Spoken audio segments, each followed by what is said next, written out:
स्वागत है आपका आज के एपिसोड में। चलिए शुरुआत करते हैं पिछले अभ्यास प्रश्न के साथ। निम्नलिखित में से कौन सा विकीलीक्स का सबसे अच्छा वर्णन करता है? ए, एक सहयोगी ऑनलाइन विश्वकोश जो उपयोगकर्ताओं को लेख संपादित करने की अनुमति देता है। 2, वर्गीकृत सेंसर की गई या अन्य प्रतिबंधित जानकारी प्रकाशित करने के लिए समर्पित एक वेबसाइट। सी, साइबर अपराधियों की खबरें और जानकारी साझा करने के लिए एक सोशल मीडिया प्लेटफॉर्म। डी, दुर्लभ और पुरानी वस्तुओं की नीलामी के लिए एक ई कॉमर्स मंच। इस प्रश्न का सही उत्तर है विकल्प बी। चलिए देखते हैं इसके विश्लेषण को। विकीलीक्स यह एक वेबसाइट है जो वर्गीकृत सेंसर की गई या अन्य प्रतिबंधित जानकारी प्रकाशित करने के लिए समर्पित है। इसकी स्थापना जूलियन असांज ने वर्ष 2006 में की थी।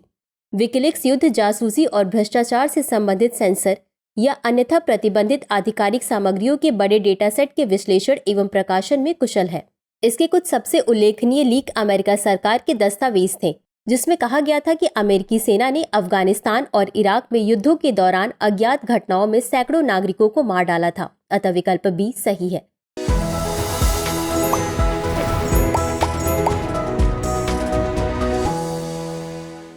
तो चलिए शुरुआत करते हैं आज के एपिसोड की पहले प्रश्न के साथ। अंतर्राष्ट्रीय आपराधिक न्यायालय के संबंध में निम्नलिखित कथनों पर विचार कीजिए। 1, यह दुनिया का पहला स्थायी अंतर्राष्ट्रीय आपराधिक न्यायालय है जो रोम संविधि नामक एक अंतर्राष्ट्रीय संधि द्वारा शासित होता है। 2, हेग में स्थित आईसीसी संयुक्त राष्ट्र का एक न्यायिक निकाय है।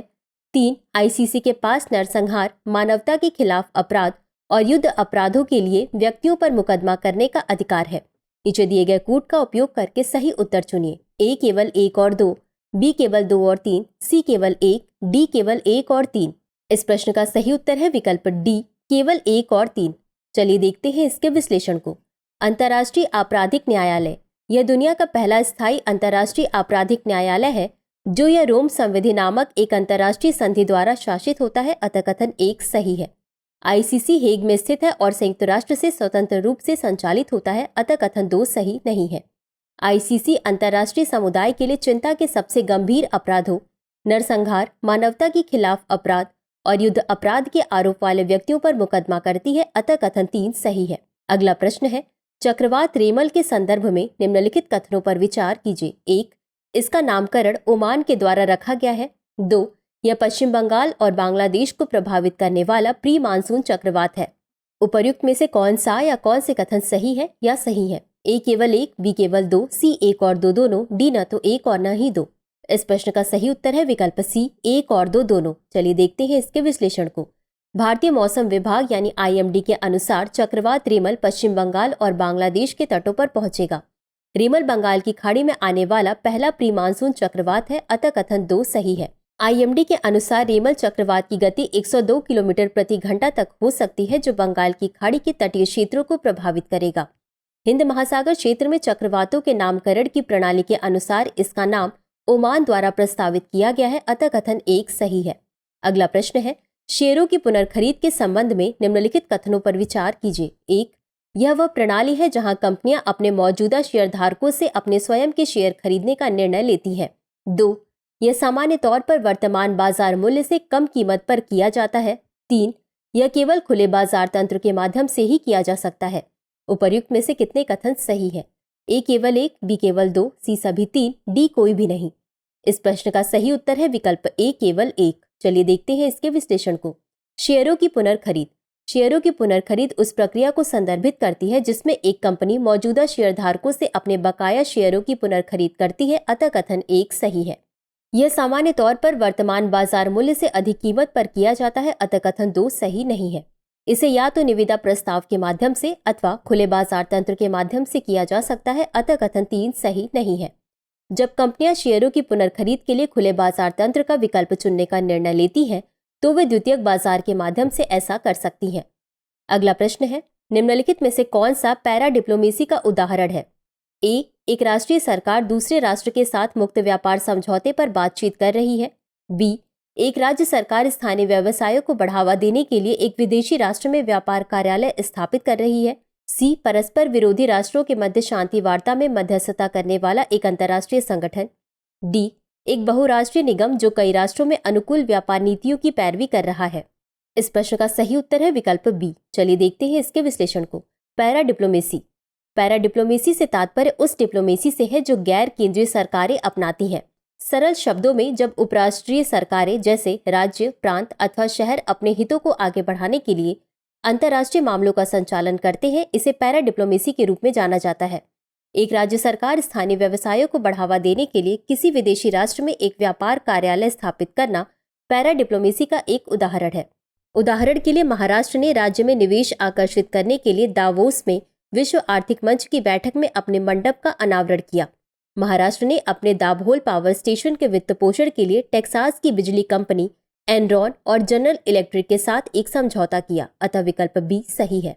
अगला प्रश्न है, पीएम गरीब कल्याण अन्न योजना के संबंध में निम्नलिखित कथनों पर विचार कीजिए। 1. इसे सरकार द्वारा 2020 में कोविड-19 महामारी की प्रक्रिया के रूप में लॉन्च किया गया था। 2. योजना को लागू करने की जिम्मेदारी स्वास्थ्य एवं परिवार कल्याण मंत्रालय की है। 3. इस योजना में हर महीने 5 किलो मुफ्त अनाज का वितरण शामिल है।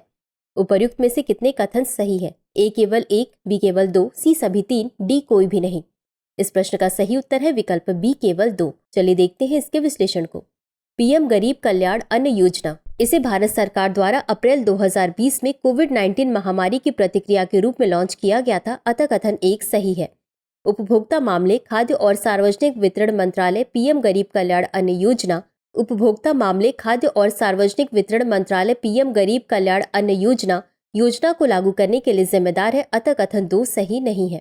योजना के अनुसार सरकार राष्ट्रीय खाद्य सुरक्षा अधिनियम के तहत सार्वजनिक वितरण प्रणाली के अंतर्गत आने वाले परिवारों को दिए जाने वाले सब्सिडी वाले राशन के अलावा हर महीने 5 किलो मुफ्त अनाज प्रदान करती है, अतः कथन 3 सही है। अगला प्रश्न है, सकल घरेलू उत्पाद के संदर्भ में निम्नलिखित कथनों पर विचार कीजिए। 1.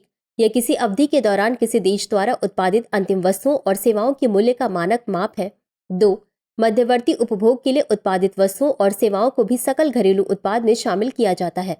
उपर्युक्त में से कौन सा या कौन से कथन सही है या सही है? ए केवल 1, बी केवल 2, सी 1 और 2 दोनों, डी न तो 1 और न ही 2। इस प्रश्न का सही उत्तर है विकल्प ए केवल 1। चलिए देखते हैं इसके विश्लेषण को। सकल घरेलू उत्पाद किसी अवधि के दौरान किसी देश द्वारा उत्पादित अंतिम वस्तुओं और सेवाओं के मूल्य का मानक माप है, अतः कथन 1 सही है। मध्यवर्ती उपभोग के लिए उत्पादित वस्तुओं और सेवाओं को सकल घरेलू उत्पाद में शामिल नहीं किया जाता है, अतः कथन 2 सही नहीं है। यह केवल कुल घरेलू उत्पादन को मापता है। अगला प्रश्न है, शुक्र के संदर्भ में निम्नलिखित कथनों पर विचार कीजिए। 1. केवल शुक्र ग्रह अपनी धुरी पर दक्षिणावर्त दिशा में घूर्णन करता है, जबकि अन्य ग्रह वामावर्त दिशा में घूर्णन करते हैं। 2. शुक्र पर एक दिन अपने अत्यंत धीमे घूर्णन के कारण 1 वर्ष से अधिक लंबा होता है। 3. यह हमारे सौरमंडल का सबसे गर्म और छठा सबसे बड़ा ग्रह है। उपर्युक्त में से कौन सा या कौन से कथन सही है या सही है? ए केवल 1 और 2, बी केवल 2 और 3, सी केवल 3, डी 1, 2 और 3। इस प्रश्न का सही उत्तर है विकल्प बी केवल 2 और 3। चलिए देखते हैं इसके विश्लेषण को। शुक्र और अरुण अपनी धुरी पर दक्षिणावर्त दिशा में घूर्णन करते हैं, जबकि अन्य वामावर्त दिशा में घूर्णन करते हैं, अतः कथन 1 सही नहीं है। शुक्र ग्रह पर एक दिन इसकी अत्यंत धीमी गति से घूर्णन के कारण 1 वर्ष से अधिक लंबा है। सूर्योदय से सूर्यास्त तक 117 पृथ्वी दिवस लगते हैं, अतः कथन 2 सही है। यह हमारे सौरमंडल का सबसे गर्म ग्रह है। यह सूर्य से दूसरा ग्रह और छठा सबसे बड़ा ग्रह है, अतः कथन 3 सही है। अगला प्रश्न है, निम्नलिखित कथनों पर विचार कीजिए। 1. बिम्स्टेक एक क्षेत्रीय संगठन है जिसमें 7 सदस्य देश शामिल हैं।